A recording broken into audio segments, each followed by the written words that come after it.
ભાઈ તમે પ્રવક્તા છો સરકારી કે કલાકાર છો ખબર નથી પડતી. ઘણા બાપાના ટેક્સ નો ભરતા હોય, પોલીસનો વિરોધ કરતા હોય એવું ન હોય. પોલીસ માટે બહુ સારું કામ કરે છે, પણ તમે જ્યાં જવાબ પહેરતો ને શકો એમાં ટેક્સ આવે, ઇનડાયરેક્ટ ટેક્સ. ખબર છે ન ખબર હોય તો જયરાજભાઈ બે ચોપડી ભણા હોય, કદાચ ભણા હોય તેને જરા પૂછજો, બેટા આમાં ટેક્સ આવે ન આવે.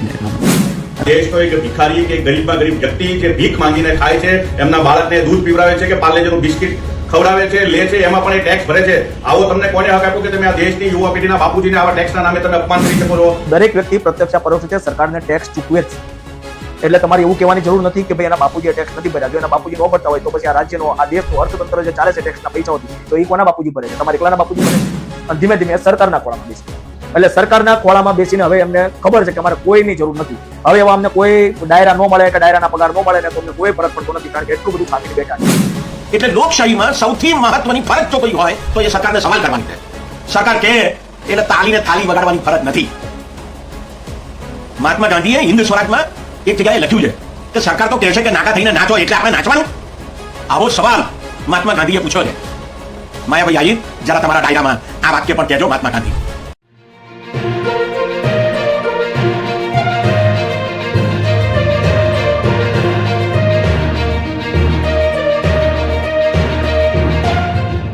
જ્યાં હોય ત્યાં વીડિયા ઉતરે છે. તમે અમારો પગાર ખાવ છો, જાણે એના બાપુજીનો ટેક્સ ભરતા હોય બધું જાય છે, તમે અમારા ટેક્સ ઉપર પગાર લો છો, એ રેશનિંગના ઘઉં ખાતા હોય બધા. અરે માયાભાઈ તમે પ્રવક્તા છો સરકારી કે કલાકાર છો એ ખબર નથી પડતી. ઘણા બાપાના ટેક્સ નો ભરતા હોય, પોલીસનો વિરોધ કરતા હોય એવું ન હોય. પોલીસ નો ડાઉટ બહુ સારું કામ કરે છે, પણ તમે જ્યાં જવાબ પહેરતો ને શકો એમાં ટેક્સ આવે, ઇનડાયરેક્ટ ટેક્સ. ખબર છે ન ખબર હોય તો જયરાજભાઈ બે ચોપડી ભણા હોય, કદાચ ભણા હોય તેને જરા પૂછજો, બેટા આમાં ટેક્સ આવે ન આવે, ઇનડાયરેક્ટ નામનું કઈ. અને તમે વાત કરો છો રાશનિંગ કાર્ડનું અનાજ ખાવા વાળા ને, એ તમારા ડાયરામાં બે છે, એના થકી તમે અહીંયા સુધી છો અને તમે એનું જ મજાક કરો છો. અને બીજું કે રોડ ઉપર ખાડા હોય 2-2 ફૂટ આપણે અંદર કરી જાય, ત્યાં તમે કોઈ દી કઈ બોલ્યા છો ને? આપણે ટોલ ટેક્સ નથી ભરતા, ભર્યા છીએ ને? કોઈ દી બોલ્યા ઉતરીને કે આમાં ટેક્સ હુકામ લ્યો છો? આ 2 ફૂટ આમાં માલપા કરી જાય, આનો ટેક્સ ન હોય, આ પેલા રિપેર કરો, બોલ્યા કોઈ દી? છે વિરોધ કરવાની ત્રેવડ? એ તો છે નહીં. તો પેલા એ કરો ને પછી બીજું કરજો, ફલાણો ટેક્સ ભરે છે નથી ભરતો, એ ક્યાં તમારે કરવાની જરૂર છે? અને બીજી થોડી ઘણી શરમ આવતી હોય, થોડી ઘણી આવે, થોડી ઘણી કહેવા માત્ર તો કઈક બોલો. જનતા થાકી ગઈ છે, તમારા પાસે થોડી ઘણી આશા હોય થોડું ઘણું બોલો. હવે માયાભાઈ, તમે જે કહો છો કે આ દેશના નાગરિકનો કે છોકરાના બાપુજીના ટેક્સના પૈસામાંથી, તો તમને કદાચ ખબર નહીં હોય કે આ દેશનો એક ભિખારી કે ગરીબમાં ગરીબ વ્યક્તિ જે ભીખ માંગીને ખાય છે, એમના બાળકને દૂધ પીવડાવે છે કે પાર્લેજીનું બિસ્કિટ ખવડાવે છે, લે છે, એમાં પણ એ ટેક્સ ભરે છે. આવો તમને કોને હક આપ્યો કે તમે આ દેશની યુવા પેઢીના બાપુજીને આવા ટેક્સના નામે તમે અપમાન કરી શકો છો? તમને મારો સવાલ છે, કારણ કે તમારી જેવા ડાયરાના કલાકારો અને મોટાભાગના મીડિયા જયારે વેચાઈ ગયું છે, ત્યારે એ વ્યક્તિ, એ નાનો યુવાન પોલીસની સામે વિડીયો બનાવે છે, કારણ કે પોતાની ફરજ સમજે છે કે જે જગ્યાએ ખોટું થઈ રહ્યું છે ત્યાં મારે બોલવું જોઈએ. એટલે તમને આવો બિલકુલ અધિકાર નથી કે તમે ટેક્સ પેયરનું આવી રીતે અપમાન કરી શકો. આ દેશનો એક એક નાગરિક ઇનડાયરેક્ટ ટેક્સ આપે છે. તમારામાં તેવડ હોય તો તમે કેમ નથી બોલતા? આજના દિવસે જયારે વ્યક્તિ પોલીસની વિરુદ્ધમાં અવાજ ઉપાડે છે ત્યારે સવાલ એ થાય છે કે શા માટે અવાજ ઉપાડ્યો? આ દેશની અંદર, આ રાજ્યની અંદર ખાસ કરીને દારૂબંધી છે, છતાં ઠેર ઠેર દારૂના અડ્ડાઓ ચાલે છે, તો તમે કેમ સવાલ નથી કરતા? તમારી પાસે ભાજપ સરકારના લોકોના 2 નંબરના રૂપિયાઓ આવે છે, એટલે તમારા મોઢા સિવાય ગયા છે. તમારે ભાજપની વાહવાહી કરવી પડે છે. યાદ કરો એ સમય કે જયારે ડાયરાના પ્રોગ્રામ બંધ થઈ ગયા ત્યારે ભાજપનો ખેસ પહેરવો પડ્યો હતો. એટલે તમને આવો હકીકતમાં કોઈ અધિકાર નથી કે તમે કોઈની વાહવાહી ખોટી રીતે કરો. દરેક પોલીસ ખરાબ છે એવું કહેવાનું નથી, સારી છે એનું સારું છે, પણ તમે જયારે આવી રીતે ટેક્સ પેયરનું અપમાન કરો છો એ તદ્દન ખોટી વાત છે. આ દેશની અંદર, આ રાજ્યની અંદર ઘણા મુદ્દાઓ છે. તમારામાં નિડરતા હોય તો તમે કેમ નથી બોલતા? કેમ આજે ગુજરાત સરકારની સામે આજના ખેડૂતો લાચાર બનીને બેઠા છે? કેમ અવાજ નથી ઉપાડતા? રામ મંદિરના નામે તમે ડાયરાઓ કરતા હતા, આજે એ રામ મંદિરનું લોકોનું દાન ચોરાઈ ગયું છે, કરોડો રૂપિયાની ચોરી થઈ ગઈ છે. કેમ મોઢા સિવાય ગયા છે? તમે તો જયરાજ આહિર જેવાના બાપ છો, તમારી પાસે તો નિડરતા છે, તો તમારે કેમ મોઢા સિવાય ગયા છે? એટલે ખરેખર આ તમારી વાત બિલકુલ યોગ્ય નથી. આ દેશનો એક એક નાગરિક યુવાન જાગૃત થતો ગયો છે અને એ તમારા પેટમાં તેલ રેડાય છે, ત્યારે આવા લોકોને નીચા દેખાડવા માટે, એમનું મનોબળ તોડવા માટેના જે તમે પ્રયાસો કરો છો એ નિંદનીય છે. માણસને જયારે એની જરૂરિયાત કરતા વધારે મળે ને ત્યારે એની સફળતા કહેવાય છે. પણ જો એ સફળતા પચે નહીં ને તો પછી એને ઓકાત કરતા વધારે મળી ગયું હોય ને એવું કહેવાય. એવી જ કંઈક વાતો છે અમુક ડાયરા કલાકારોની. આજે વાત કરવી છે માયાભાઈ આહિર અને કીર્તિદાન ગઢવીની, કે જેમણે આજે સ્ટેજ ઉપરથી ગરીબોની એવી રીતે મજાક ઉડાવી છે. ભલે એને હસતા હસતા વાત કરી, પણ હસતા હસતા એને એક સિરિયસ વાત કરી દીધી છે કે એમણે એવી વાત કરી છે કે અત્યારે કોઈ પણ લોકો પોલીસને અમે વિડીયો રાખીને ફોન ચાલુ કરીને પોલીસ વાળાને એવું કહી દે કે ભાઈ તમારો પગાર અમારા ટેક્સના પૈસામાંથી થાય છે, હવે એના કોઈ બાપુજીએ ટેક્સ અત્યાર સુધીમાં ન ભર્યો હોય, એવી એમણે વાત કરી છે. તમે જયારે નાના હતા, જયારે તમે ગરીબ હતા, ત્યારે તમે ટેક્સ ભર્યો છે ક્યારે? આ દેશનો, આ રાજ્યનો હરેક નાગરિક, હરેક ગરીબ વ્યક્તિ એ પ્રત્યક્ષ પરોક્ષ રીતે એ જેટલી પણ આખા દિવસ દરમિયાન જેટલું પણ ખાય છે, જેટલી પણ જીવન જરૂરિયાતની વસ્તુઓ ખરીદે છે, લે છે, આ તે બધી વસ્તુ ઉપર ક્યાંક ને ક્યાંક ટેક્સ, જીએસટી આ તે બધું જ લાગતું હોય છે. તો દરેક વ્યક્તિ પ્રત્યક્ષ પરોક્ષ રીતે સરકારને ટેક્સ ચૂકવે જ છે. એટલે તમારે એવું કહેવાની જરૂર નથી કે ભાઈ એના બાપુજીએ ટેક્સ નથી ભર્યા. જો એના બાપુજી ન ભરતા હોય તો પછી આ રાજ્યનો, આ દેશનું અર્થતંત્ર જે ચાલે છે ટેક્સના પૈસાઓથી, તો એ કોના બાપુજી ભરે છે? તમારે એકલાના બાપુજી ભરે છે?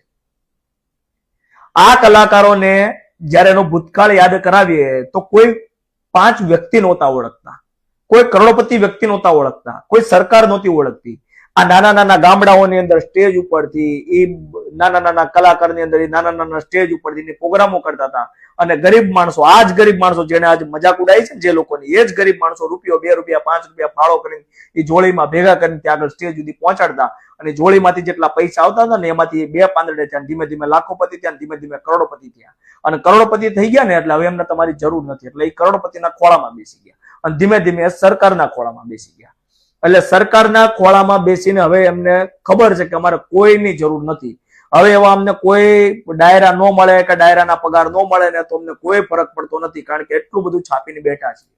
પણ એમણે જે વાત કરી કે ભાઈ નાના માણસો છે ટેક્સ નથી ભરતા, તો તમે તમારા બાપના હમ ખાઈને કહો, તમારી માના હમ ખાઈને કહો, તમે તમારા સંતાનોના હમ ખાઈને કહો કે અત્યારે હાલની તારીખમાં તમારી જેટલી ઇન્કમ છે એના સ્લેબ પ્રમાણે તમે ઈમાનદારીથી પૂરેપૂરો ઇન્કમ ટેક્સ તમે ભરો છો સરકારની અંદર કે નહીં? નહીં જ ભરતા હોય. ક્યાંક ને ક્યાંક ટેક્સની ચોરી તો એ લોકો પણ કરતા હશે, એ બી થોડી નહીં, કરોડો રૂપિયાની, કારણ કે એ લોકોની ઇન્કમ જ એટલી છે. એ પણ પૂરેપૂરો ટેક્સ સરકારને ભરતા નથી અને નાના માણસની મજાક ઉડાવવા નીકળ્યા છે.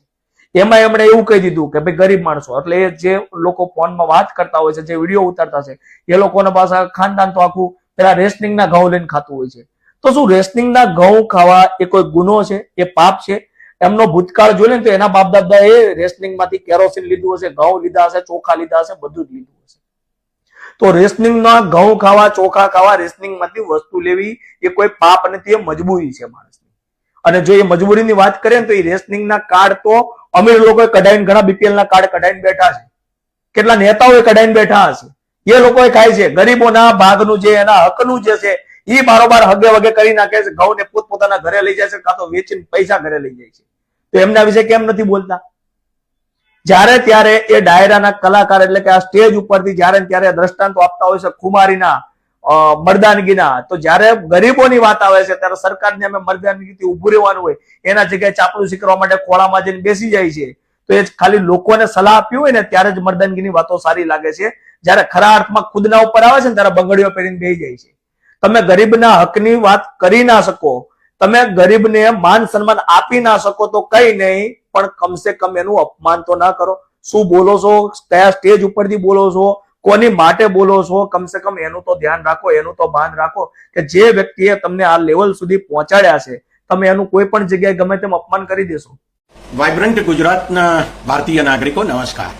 આજે આપણે ગુજરાતના જાણીતા ડાયરા કલાકાર માયાભાઈ આહિર દ્વારા જે કંઈ કહેવામાં આવ્યું છે એને વિશે વાત કરીએ. એમણે એમના એક ડાયરામાં તાજેતરમાં 3 બાબતો કહી. એક બાબત એવી કહી કે લોકો ટેક્સ ભરતા નથી, બીજો મુદ્દો એમણે એમ કહ્યો કે લોકો રેશનિંગનું ખાઈ છે, અને ત્રીજો મુદ્દો એમ કહ્યો કે રેશનિંગનું ખાઈને સવાલો પૂછે છે, પ્રશ્નો પૂછે છે. આ 3 મુદ્દા વિશે જરા વિગતે વાત કરીએ. પહેલો મુદ્દો, લોકો ટેક્સ ભરતા નથી. કયા લોકો ટેક્સ નથી ભરતા માયાભાઈ? તમે જરા કહેશો કે કોણ ટેક્સ નથી ભરતું? માયાભાઈ, તમે ડાયરાઓ કરો છો એટલે તમારી આવક તો ઘણી હશે. આમે હજારો લાખો રૂપિયા તમારા સ્ટેજ ઉપર નાખવામાં આવતા હોય છે, ઉછાળવામાં આવતા હોય છે. આખું સ્ટેજ ભરાઈ જતું મેં વિડીયોમાં જોયેલું. તો તમે ઇન્કમ ટેક્સ ભરતા હશો, આવક વેરો, તમારી આવક તો એટલી તો ખરી જ, વાર્ષિક આવક, કે જેથી તમારે ઇન્કમ ટેક્સ ભરવો પડે. કેટલા લોકો ઇન્કમ ટેક્સ ભરે છે આ દેશમાં? આશરે 4.5 કરોડ. દેશની કુલ વસ્તી છે લગભગ 145 કરોડ. એમાંથી માત્ર 4.5 કરોડ લોકો ઇન્કમ ટેક્સ ભરે છે, એમાંના તમે એક છો. એનો અર્થ એ થયો કે તમે ધનવાન છો.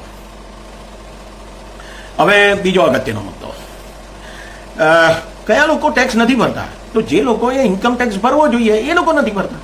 એ લોકો ચોરી કરે છે અથવા ઓછો ટેક્સ ભરે છે. તો એમને પકડવાની જવાબદારી કોની? સરકારની ખરી કે નહીં? તો તમે સરકારને કોને જે લોકો ટેક્સ નથી ભરતા એમને પકડો, એમની ચોરી પકડો, એમને સજા કરો, બરાબર? એમને દેશ બહાર ભાગી ના જવા દો, વગેરે વગેરે. બીજો અગત્યનો મુદ્દો, દેશની જે કુલ આવક છે, જેને જીડીપી ગ્રોસ ડોમેસ્ટિક પ્રોડક્ટ કહેવામાં આવે છે, એમાં ભારત સરકાર જે ટેક્સ ઉઘરાવે છે, બધો જ ટેક્સ, એનું પ્રમાણ એ લગભગ 12% જેટલું છે. આ સત્તાવાર આંકડો છે. એમાં 6% જેટલો ફાળો એ માયાભાઈ તમે જે ઇન્કમ ટેક્સ ભરો છો એનો છે, અને કંપનીઓના નફા ઉપરનો જે ટેક્સ નાખવામાં આવે છે, કોર્પોરેટ ઇન્કમ ટેક્સ, એનો છે. એટલે 6% એમાં આવી ગયા. બાકીના 6% શાના? તો કે જીએસટીના, એક્સાઇઝ ડ્યુટીના અને કસ્ટમ ડ્યુટીના. આ ત્રણેય વેરા કયા કહેવાય? વસ્તુઓ અને સેવાઓ ઉપર નાખવામાં આવતા વેરા કહેવાય. અને એ વસ્તુઓ અને સેવાઓ ઉપર નાખવામાં આવતા વેરા તો બધા જ ભરે. આ મારા શર્ટ પર જે બટન ટાંકવામાં આવેલું છે એ બટન ઉપર ટેક્સ છે. એ બટન જે દોરાથી ટાંકવામાં આવ્યું છે એ દોરા ઉપર ટેક્સ છે. હું જે થાળીમાં ખાઉં છું એ થાળી ઉપર ટેક્સ છે. એ ચમચી ઉપર ટેક્સ છે. તો આ દેશનો એક ખેત મજૂર, એક બાંધકામ મજૂર, એક શાકભાજીની લારી ચલાવનારી બેન, એ બધા ટેક્સ ભરે છે. કોણ ટેક્સ નથી ભરતું? એટલે ધનવાનો ટેક્સ ભરે છે અને સરકાર આ બધાને બધું મફત આપે છે, સસ્તું આપે છે. એ બી એક છાપ આ દેશના ધનવાનોએ પોતાના લાભ માટે ઊભી કરેલી છે. માયાભાઈ, તમે આ વર્ગનો હિસ્સો છો એટલે તમે પણ આવું માનો છો. ખરેખર આવું છે નહીં. ગરીબો પણ ટેક્સ ભરે છે અને મેં તમને કહ્યું એમ કે આટલો બધો ટેક્સ ભરે છે. હવે સવાલ ઉભો એ થાય છે કે તમે એવું કીધું કે લોકો રેશનિંગનું ખાય છે. રેશનિંગનું કોણ ખાય છે? તમે 2 રૂપિયા કિલો ઘઉં, 3 રૂપિયા કિલો ચોખા ખરીદવા જાઓ છો ખરા માયાભાઈ? ના, નહીં જતા હો. કારણ કે તમે ધનવાન છો. તો એ તો ગરીબો જાય છે કે જે લોકોને 5 કિલો મફત અનાજ દર મહિને આપવામાં આવે છે છેલ્લા કેટલાક વર્ષોથી, અને 2 રૂપિયા કિલો ઘઉં, 3 રૂપિયા કિલો ચોખા અને 1 રૂપિયા કિલો જુવાર, બાજરી અને મકાઈ જેવું બરછટ અનાજ આપવામાં આવે છે. એ કાયદા હેઠળ આપવામાં આવે છે. 2014માં એ કાયદો થયેલો છે. નરેન્દ્ર મોદીની સરકાર આવી તે પહેલા મનમોહનસિંહની સરકારે એ કાયદો કરેલો. એ કાયદા હેઠળ આપવામાં આવી રહ્યું છે આ રેશનિંગનું અનાજ. હવે સવાલ એ છે કે આ શું સરકારનું દયાદાન છે અથવા તમારા જેવા ધનવાનોએ કરેલું દયાદાન છે? તમે ચોક્કસ એવું સમજતા હશો, એટલા માટે તો તમે આવું બોલો છો કે સરકાર અમારી પાસેથી ટેક્સ લે છે અને ગરીબોને મફતમાં અનાજ આપે છે. સવાલ એ છે કે ભારતના બંધારણમાં લખેલું છે, પ્રકરણ નંબર 4 રાજ્યનીતિના માર્ગદર્શક સિદ્ધાંતો, એમાં કલમ નંબર 39માં એવું લખેલું છે કે ગરીબો, વંચિતો, પીડિતો, દલિતો, વૃદ્ધો, વિકલાંગો, બાળકો, સ્ત્રીઓ, બીમારો, અશક્તો વગેરેની કાળજી લેવાની જવાબદારી સરકારની રહેશે. અને આ ક્યારે લખેલું માયાભાઈ? 26 જાન્યુઆરી 1950. તમે ને હું બંને જન્મ્યા ને એ પહેલા આ લખેલું છે અને હજુ છે બંધારણમાં લખેલું છે. એનો અર્થ એવો થયો કે સરકારે એમની કાળજી લેવાની જ છે જે લોકો ગરીબ છે. એ એની ફરજ છે, એવું બંધારણ કહે છે.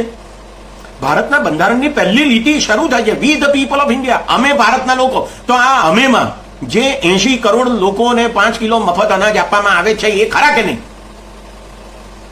આ સવાલ મારે તમને પૂછવો છે. જો એ ભારતના નાગરિકો હોય અને એ ગરીબો હોય, વંચિતો હોય, પીડિતો હોય, વૃદ્ધો હોય, અશક્તો હોય, બીમારો હોય, તો એમની જવાબદારી ખરી કે નહીં સરકારની?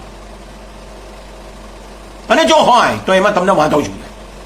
દુનિયાભરમાં સરકારો ધનવાનો પાસેથી વધારે વેરો વસૂલ કરે છે અને ગરીબો માટે કામ કરે છે. આ દુનિયાભરમાં થઈ રહ્યું છે ઓછા વત્તા પ્રમાણમાં, બરાબર? એટલે ગરીબોની કાળજી સરકાર લેતી હોય તો એમાં તમારા પેટમાં ચૂંક ના આપવી જોઈએ. અને બીજો અગત્યનો મુદ્દો, આ રેશનિંગમાં અનાજ આપે છે તો એમાં સરકાર કેટલા પૈસા ખર્ચે છે? લગભગ 2,03,000 કરોડ રૂપિયા. સરકારનું કુલ બજેટ કેટલું? 54 લાખ કરોડ રૂપિયા. એનો અર્થ એવો થયો ને કે લગભગ 4% કરતા પણ સહેજ ઓછી રકમ થઈ બજેટના કે જે ગરીબોને અનાજ આપવા માટે ખર્ચાય છે રેશનિંગમાં. કયા લોકોને? લગભગ 80 કરોડ લોકોને. એમની વસ્તી કુલ વસ્તીમાં કેટલી થઈ? લગભગ 55%. 55% ને 4% જેટલું અનાજ આપવામાં આવે છે, 4% ખર્ચ જેટલું. એમાં તમને પેટમાં કેમ દુખે છે મને સમજાતું નથી. કારણ કે તમે પેલા સ્ટેજ ઉપર જે નોટો ઉછાળવામાં આવે છે અને એના જે ઢગલા થાય છે એમાં તમે આળોટો છો, એટલા માટે તમને પેટમાં દુખે છે. અને બીજો સવાલ તમે એવો કર્યો કે આ લોકો સવાલો પૂછે છે, પ્રશ્નો પૂછે છે, એટલે શું આ દેશમાં લોકશાહી છે એની તમને કંઈ ખબર છે ખરી? ભારતના બંધારણમાં પહેલી લીટીમાં લખેલું છે કે ભારત લોકશાહી પ્રજાસત્તાક દેશ રહે છે. ભારતના બંધારણમાં પ્રકરણ નંબર 3 મૂળભૂત અધિકારોમાં કલમ નંબર 19 અભિવ્યક્તિનું સ્વાતંત્ર્ય, વાણીનું સ્વાતંત્ર્ય લખેલું છે. પહેલી જ લીટીમાં વિચાર અને અભિવ્યક્તિની સ્વતંત્રતા લખેલી છે. એટલે હું એક નાગરિક તરીકે મારી આર્થિક પરિસ્થિતિ ગમે તે હોય તેમ છતાં સરકાર સમક્ષ મારી અભિવ્યક્તિ કરવાનો અધિકાર ધરાવું છું, કારણ કે હું માણસ છું. અને હા, મેં તો નક્કી કર્યું જ નહોતું કે હું ભારતમાં જન્મું. તમે નક્કી કર્યું હતું? કોણ નક્કી કરે છે? એનો અર્થ એ થયો કે હું ભારતમાં જન્મ્યો છું એ એક અકસ્માત છે. અને આ અકસ્માત હું ગરીબ હોઉં તો પણ એ મારે માટે સુખદ થવો જોઈએ. હા, ચોક્કસ એ મુકેશ અંબાણી જેટલો સુખદ ના થાય કે તમારા જેટલો પણ સુખદ ના થાય, પણ એ અનુભવ સુખદ થવો જોઈએ ભલે હું ભારતમાં જન્મ્યો. અને એ સુખદ થાય એની જવાબદારી સરકારની છે. અને જો એ જવાબદારી અદા ન કરતી હોય તો એને સવાલ પૂછવો એ મારી ફરજ છે, મારો અધિકાર છે. એટલે લોકશાહીમાં સૌથી મહત્વની ફરજ જો કોઈ હોય તો એ સરકારને સવાલ કરવાની છે. સરકાર કે એટલે તાલીને થાલી વગાડવાની ફરજ નથી. મહાત્મા ગાંધીએ હિન્દ સ્વરાજમાં એક જગ્યાએ લખ્યું છે કે સરકાર તો કહેશે કે નાગા થઈને નાચો એટલે આપણે નાચવાનું. આવો સવાલ મહાત્મા ગાંધીએ પૂછ્યો છે. માયાભાઈ આહિર, જરા તમારા ડાયરામાં આ વાક્ય પણ કહેજો મહાત્મા ગાંધીનું. નમસ્કાર.